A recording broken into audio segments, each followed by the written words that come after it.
Everybody, it's me, Andrew. Get out into nature and tune in for yourself. Resonate with the Earth's electromagnetic field via 432 hertz, the universal frequency. So today I'm going to go over investing in your bliss rather than stumbling in efforts over misery. Right, so let's get into this. So you got this choice of choosing misery over bliss or choosing bliss over misery, and you can choose either one. You can invest your energy in anything you want, and if you take enough observation of the people around you, you start to see that a lot of people are in a system of investment within the miserable. They're investing in their own misery when it doesn't need to be like that. It just can easily be reciprocated to simplify, right? By this I mean you can come into the state of oneness through simplification, simplicity. As you create a simple way of doing things, there's no more effort involved in anything. But this is enough of a circuit. Once you do this enough, it becomes a stronger circuitry, and that is the corresponding to the generation of a higher, lighter energy, right? Higher is a lighter energy. Like anything that is light in its density is going to ascend higher, maybe, because it's all within a certain relativity. But you can just invest in bliss. Stay blessed. Find the joy and invest in whatever is going to bring more of that to you. If you're addicted to poisoning yourself, learn how to alchemize the poisoning itself. Therefore, you then gain strength out of the poison, and you can just apply that to any other thing, right? Transmuting it. Everything is energy. So, energy is easily transformed, right? You can easily fluctuate at the energy form and change it. The energy form is what makes up the world. Everything is energy. The world takes form. Energy takes form. If you have the power to manipulate that, shift it, shape it, then you can easily mold things. It just takes enough either dedication or consciousness or intention. Really, it's just consciousness. You got to be absolutely aware of it. Otherwise, it remains the unconscious acting on the non-existent individuality, right? The axis is within you, the universe.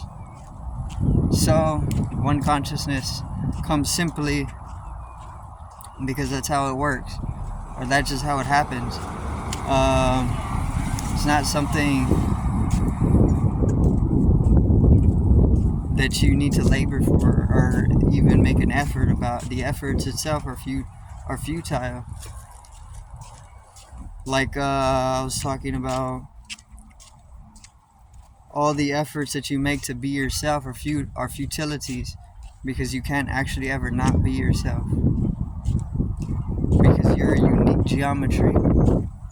Like no two snowflakes are the same, completely identical geometrically. You are the same way, and because of that you have a unique energy signature.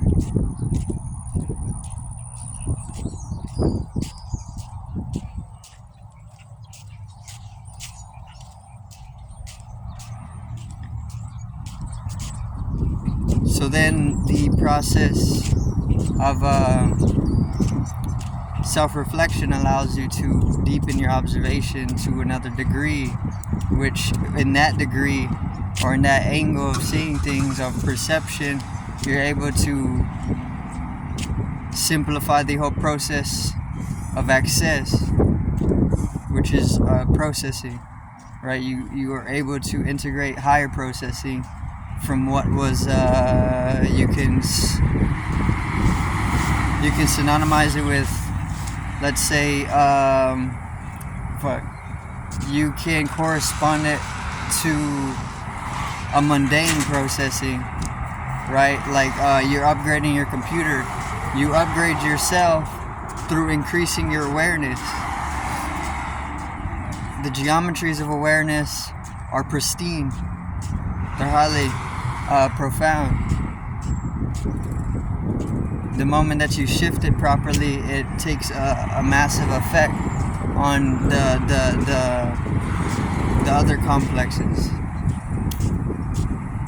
Because consciousness is the prime materium. This is the only material. Spirit, physical. You could go to both extremities of the spectrum. It's the same thing. It's the prime material, consciousness, which is just energy, electromagnetic energy, conscious energy. Even unconscious energy is still conscious energy, but it's taking up a different process.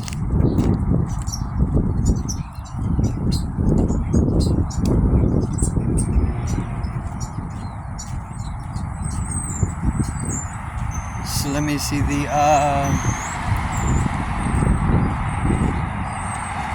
investing in bliss is all within that process of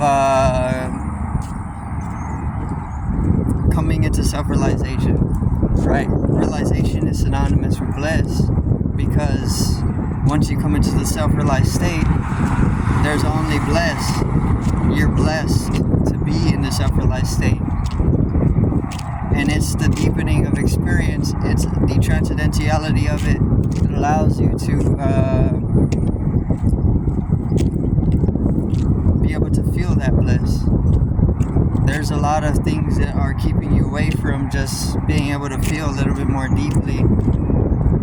But the moment that you create some more space within yourself, or empty yourself, or just or in that process of emptying, you're able to resonate a little bit more. With that resonation, you're able to dissolute the boundaries a little bit more, and in that process, you're able to dissolve away the ego. Once you're able to do this properly, to where it has a experiential effect on you, then you're able to easily see that the whole process is of a simplicity, not of a complexity. It can be complex if you want to make it that way, and then you go in you could go into all sorts of technologies to meet at the same place.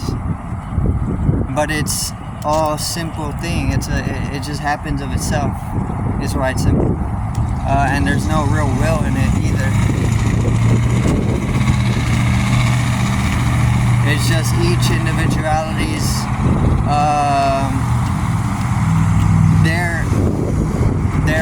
let me see, how do I word it? Can't really word it, because it's something absolutely profound beyond words. It's wordless. It's nothing. You can't talk about it. Nothing.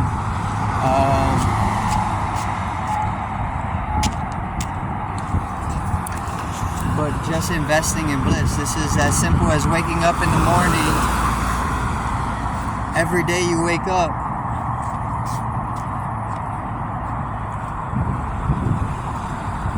just make it a conscious process, right? That's very, very simple. Just make it a conscious process. If you want to be blissful, just be aware to make it blissful. It's as simple as that. Just be conscious of making it a blissful process. Just choose bliss, basically. When you wake up in the morning, tell yourself a joke. Or when you wake up in the morning, read yourself something that is healthy for your mind. Or when you wake up in the morning, meditate. Or do something that's going to clear you out spaciously. Or when you wake up in the morning, do anything that's just going to bring you joy. And it's that simple. You circulate in that. You make that a circuitry. You continue to recycle in that over and over and over and over until the joy overflows into orgasm. Then in every expression that you take up, there's orgasm to it. Then you start getting into higher pleasures, right? This is simple. And you want higher pleasures.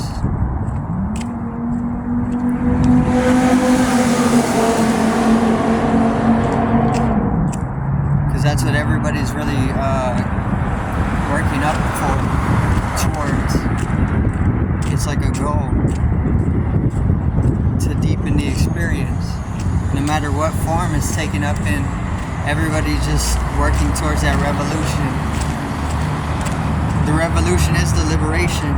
The liberation is the higher pleasure. Otherwise, you're imprisoned. You're imprisoned. Being imprisoned is synonymous with the butterfly can't fly because it's a caterpillar, or it's caught in its chrysalis, right? That's the inevitability of it. It takes its own form to liberate itself. And there's no will in it. The more you deepen the love, the easier it is to access into cosmic consciousness, or Christ consciousness, Buddha consciousness. Take up the role. But you need the experience to back it up. Otherwise, it's inauthentic.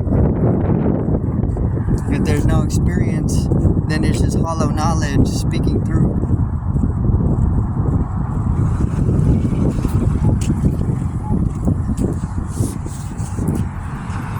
Once there's experience to back it up, it's wisdom, not computation. So you can sit in front of a computer all day and it can constantly give you knowledge. Consistently.